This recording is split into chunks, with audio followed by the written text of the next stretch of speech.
بسم اللہ الرحمن الرحیم الحمدللہ رب العالمین والصلاة والسلام علی سیدنا و مولانا محمد انیس الغریبین وعلی آلہ و اصحابہ اجمعین اما بعد۔ گزشتہ کے رکوع میں ہم پڑھ رہے تھے قوم عاد کا واقعہ اور ان کے ساتھ جو عذاب ہوا ان کی نافرمانیوں کی وجہ سے قوم عاد پر، اس کا ذکر چل رہا تھا، اور اس رکوع میں قوم سمود کا ذکر ہو رہا ہے۔ یہ بھی قبیلہ عاد کی ایک شاخ بتائی جاتی ہے۔ حضرت ہود علیہ السلام پر ایمان لانے کے وجہ سے جو لوگ عذاب سے بچ گئے تھے، وہ لوگ نخل مکانی کر کے اس ایریا میں آ کے بس گئے۔ یہ جو علاقہ ہے یہ عرب کے مغربی حصے میں آتا ہے جہاں پہ یہ قوم آباد تھی، انہی کی اولاد تھی۔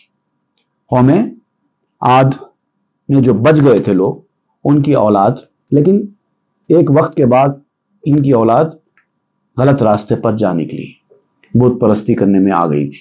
تو پھر اللہ تعالیٰ نے اس قوم کی طرف صالح علیہ السلام کو نبی بنا کر بھیجا۔ اب حضرت صالح علیہ السلام کے آ کر تبلیغ کرنے کے بعد وہاں کے جو حالات تھے، وہاں پر کیا ہوا، اس کا تفصیلی بیان سورہ الاعراف میں بھی ہم پڑھ چکے ہیں، یہاں پر بھی اس کا ذکر ہو رہا ہے۔ اعوذ باللہ من الشیطان الرجیم۔ وَإِلَىٰ ثَمُودَ أَخَاهُمْ صَالِحًا، اور قوم سمود کی طرف انہی لوگوں میں سے، انہی کے بھائی، یعنی انہی قوم کے ایک فرد کو، صالح علیہ السلام کو نبی بنا کر بھیجا گیا۔ جیسا قوم کے بارے میں بھی کہا گیا تھا کہ ہود کو انہی میں سے نبی بنایا تھا ان کے لیے۔ قَالَ يَا قَوْمِ اعْبُدُوا اللَّهَ مَا لَكُم مِّنْ إِلَٰهٍ غَيْرُهُ،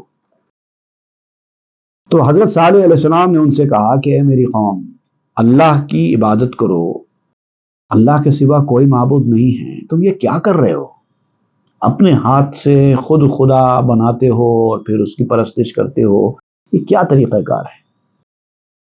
ہوا انشاکم من الارض، اس نے تمہیں زمین سے پیدا کیا، واستعمرکم فیہا، پھر اسی نے تم کو زمین کے اندر بسایا، فاستغفروہ ثم توبوا الیہ، تم نے جو یہ کام کیا ہے اس سے تم کو استغفار کرنا چاہیے، مغفرت طلب کرنا چاہیے، یہ غلط راستہ چھوڑ دینا چاہیے، اس سے رجوع ہونا چاہیے، اس کی طرف توبہ کرنا چاہیے۔ ان ربی قریب و مجیب، یقیناً میرا رب قریب بھی ہے اور دعائیں قبول کرنے والا بھی ہے۔ قالوا یا صالح قد كنت فینا مرجوا قبل هذا اتنہانا ان نعبد ما یعبد آباؤنا وَإِنَّنَا لَفِي شَكٍّ مِّمَّا تَدْعُونَا إِلَيْهِ مُرِيبٍ۔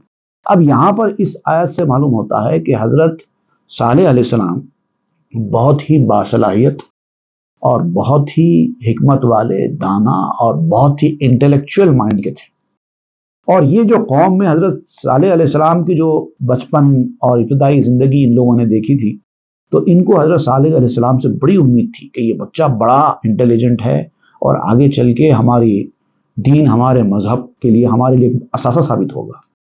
بڑی بڑی امیدیں وابستہ کی تھیں، ایکسپیکٹیشنز ان کے بہت تھے صالح علیہ السلام کو لے کر۔ لیکن جیسے ہی حضرت صالح علیہ السلام نے یہ ایک عجیب و غریب قسم کی باتیں کی ان کے نقطۂ نظر کے مطابق کہ ہمارے باپ دادا جن بتوں کو پوجتے تھے یہ تو آ کر کہتے ہیں کہ اسی کو چھوڑ دو، تو انہوں نے حضرت صالح علیہ السلام سے کہا کہ تم ہی ہم میں سے وہ شخص تھے جس سے ہم کو امیدیں وابستہ تھیں کہ تم ہماری امیدوں پہ پورا اتریں گے، لیکن یہ کیا ہے، تم ہم کو ہمارے ان خداؤں سے عبادت کرنے سے روکتے ہیں جن کو ہمارے باپ دادا برسوں سے پوجتے آئے۔ یہ کیا طریقہ ہے؟ ایسی توقع تو ہم نے تم سے نہیں رکھی تھی۔ ہم اس معاملے کے بارے میں جس کی طرف تم ہم کو بلاتے ہو ایک عجیب و غریب قسم کی بے چینی مبتلا ہے، ایک عجیب بات تم نے کہہ دی ہے، ہم نے پہلے کبھی نہیں سنی اس طرح کے ایک خدا کو مانو۔ یہ کیا ہے؟ یہ ہماری پورے ایکسپیکٹیشنز کو تم نے پامال کر دیا ہے ایسی باتیں کر کے۔ ہم عجیب و غریب شک میں مبتلا ہو گئے، سوچا کچھ ہو گیا کچھ۔ قالوا یا قومی ارأیتم ان کنت علی بینۃ من ربی وآتانی منہ رحمۃ فمن ینصرنی من اللہ ان عصیتہ۔ اب اس کے جواب میں حضرت صالح علیہ السلام نے ان سے کہا کہ اے میری قوم، تم یہ کہتے ہو کہ میں تمہاری بات مانوں، میں تمہارے مشوروں پر عمل کروں، مجھ سے ایسا نہیں ہو سکتا کیونکہ میں روشن دلیل پر ہوں، میں جو بات تم سے کہہ رہا ہوں وہ حق ہے اور پوری دلیل کے ساتھ بول رہا ہوں۔ اب بھی تم سے یہ کہتا ہوں کہ اپنے رب کی طرف آؤ۔ اگر میں نے اپنے رب کی بات چھوڑ کر تمہاری بات سن لی اور میرا رب مجھ سے ناراض ہو گیا تو مجھے اللہ کے عذاب سے تم بھی نہیں بچا پاؤ گے۔ کیسے ہو سکتا ہے یہ کہ مجھے جس کام کے لیے بھیجا گیا میں وہ کام چھوڑ دوں اور اپنے مالک کی نافرمانی کروں؟ ایسے نہیں ہو سکتا۔ کیا میں تمہارے ایکسپیکٹیشنز کی وجہ سے میری قوم نے میرے ساتھ ایسے توقعات رکھے تھے لہٰذا میں اپنا جو مشن ہے وہ چھوڑ دوں تمہارے لیے؟ ایسا نہیں ہو سکتا۔ دیکھیے، جب بھی کوئی ٹیلنٹڈ آدمی کسی خاندان میں پیدا ہوتا ہے تو بعض خاندان والوں کو اس سے کچھ ایکسپیکٹیشن پیدا ہو جاتی ہیں کہ وہ ایسا کریں گے، ویسا کریں گے، ویسا کریں گے۔ لیکن جو ریئل ٹیلنٹڈ ہوتا ہے نا، اللہ کی طرف سے دیا جانے والا سچا ٹیلنٹ، سچی دانش جو ہوتی ہے وہ حق کے راستے کو کبھی نہیں چھوڑتی۔ بھلے آپ کو ایسا لگتا ہو خاندان والوں کو کہ انہوں نے ہماری توقعات پہ پانی پھیر دیا ہے ایسا کر کے، وہ پرواہ نہیں کرتے کیونکہ وہ حق کے ساتھ ڈٹے ہوئے ہیں۔ فما تزیدوننی غیر تخسیر، اگر میں اپنے رب کی نافرمانی کروں تو تم میرا نقصان نہیں کر سکتے۔ بھلے ہی تم میرا نقصان نہ چاہتے ہو لیکن میرا نقصان ہو جائے گا اگر میں نافرمانی کروں۔ بھلے تم میرے ساتھ اچھا سلوک کرنا چاہتے ہو، بھلے میرے ساتھ تم اچھی توقعات رکھتے ہو، سب کچھ کرتے ہوں گے، لیکن رب کے خلاف جا کر اگر میں تمہاری بات سنوں گا تو تم میرا نقصان مجھ سے نہیں روک سکتے، مجھے نقصان سے نہیں بچا سکتے۔ وَيَا قَوْمِ هَٰذِهِ نَاقَةُ اللَّهِ لَكُمْ آیا۔ اب جب یہ ساری باتیں صالح علیہ السلام نے کہی تو انہوں نے، جیسا کہ ہر قوم کا طریقہ کار رہا ہے کہ معجزہ دکھاؤ، کوئی ایسی حیرت انگیز چیز دکھاؤ جس کی وجہ سے ہم کو تمہاری بات پر یقین آئے۔ تو صالح علیہ السلام نے پوچھا، بس تم ہی بولو کیا چاہیے، کیا دیکھنا چاہتے ہو؟ میں اگر کچھ دکھاؤں گا تو تم کہیں گے کہ نہیں ہم یہ نہیں وہ دیکھنا چاہتے تھے نا، تم خود بولو کیا دیکھنا چاہتے ہو۔ تو ان لوگوں نے مشورہ کیا، مشورہ کر کے ایک ایسی عجیب و غریب قسم کی خواہش کی، مطالبہ کیا، اور یہ سمجھتے تھے کہ ایسا مطالبہ کریں گے تو پورا نہیں ہوگا، صالح کی بات ختم ہو جائے گی۔ انہوں نے کہا کہ ایک اونٹنی لے کے آؤ، ایسی رہنا چاہیے، ویسی رہنا چاہیے، حاملہ رہنا چاہیے، وہ بھی پہاڑ کے اندر سے نکل کے آنا، ایسی عجیب و غریب قسم کی اونٹنی کا مطالبہ کیا۔ تو صالح علیہ السلام نے کہا کوئی بات نہیں، ٹھیک ہے میں اللہ سے معروضہ کرتا ہوں، وہ لائے گا۔ اب اونٹنی جیسا وہ لوگ مطالبہ کر رہے تھے اسی انداز سے اونٹنی پہاڑ کے اندر سے نکل کے آ گئی۔ تو حضرت صالح علیہ السلام نے کہا کہ دیکھو یہ ہے اونٹنی جس کا تم مطالبہ کر رہے تھے، یہ نشانی ہے کہ میں سچا نبی ہوں۔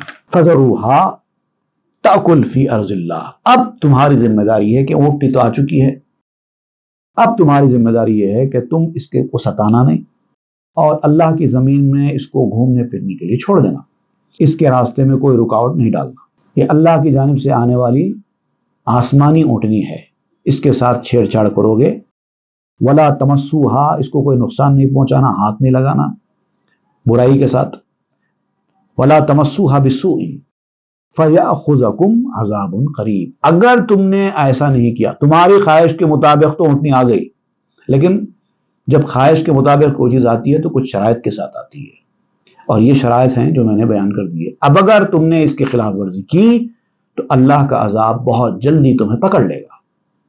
فعقروها، اب انہوں نے اس اونٹنی کے ساتھ زیادتی کی، اس کی کونچیں کاٹ ڈالی، بہت ناگوار تھا ان کو اس اونٹنی کا گھومنا پھرنا، اس کے ساتھ انہوں نے زیادتی کی۔